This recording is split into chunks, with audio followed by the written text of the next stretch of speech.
రామాపురం అనేది చిన్న గ్రామం. అందులో ఉన్నవారు చాలా అమాయకులు, నిస్వార్థంగా ఉంటారు.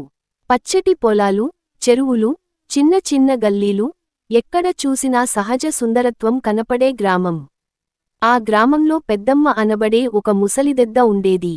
ఆమె పేరు లక్ష్మమ్మ. వయసు 80 దాటినా ఆమె ఉత్సాహం ఏమాత్రం తగ్గలేదు. ఆమె గ్రామంలో అందరికీ ఆదర్శం.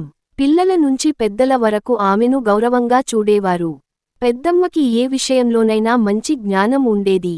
ఎవరికైనా ఏదైనా కష్టం వచ్చినా పెద్దమ్మ దగ్గరకు వెళ్తే పరిష్కారం దొరికేది. ఆమె గ్రామంలోని పేదవారికి సహాయం చేసేది. ఎవరికైనా అన్నపానీయాలు లేకపోతే తన చేతిలో ఉన్నంత వరకు ఇచ్చేది. ఒకసారి గ్రామంలో కరవు వచ్చింది. పొలాలకు నీళ్లు లేకపోయాయి, చెరువులు ఎండిపోయాయి. రైతులంతా తీవ్రంగా బాధపడ్డారు.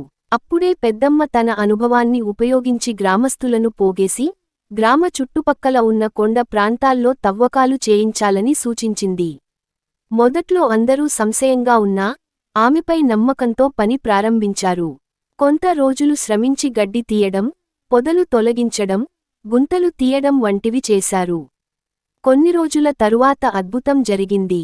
కొండ కింద నీరు ఒలికింది. గ్రామస్తుల ఆనందానికి అవధులు లేకుండా పోయాయి. పెద్దమ్మను చూసి అందరూ గౌరవంతో నతిమీద వేశారు. ఆ నీటి మూలంగా పొలాలకు నీరు అందింది. పంటలు మొలిచాయి. గ్రామం మళ్ళీ ఆనందంతో నిండిపోయింది.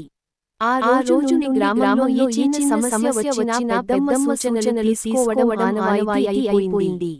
ఆమె మాటలు ఎప్పుడూ వాస్తవమేనని గ్రామస్తులకు అర్థమైపోయింది. పెద్దమ్మ మరణించినా ఆమె సేవలను గుర్తుచేసుకుంటూ గ్రామస్తులు ప్రతి ఏటా ఆమె జయంతిని జరుపుకోవడం ప్రారంభించారు.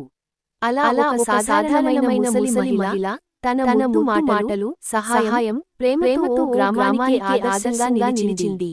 ఈ కథ మనకు చెప్పేది పెద్దల అనుభవాన్ని గౌరవించాలి, సహాయం చేసే మనసు ఉంటే ఎంతటి సమస్యనైనా ఎదుర్కోవచ్చు.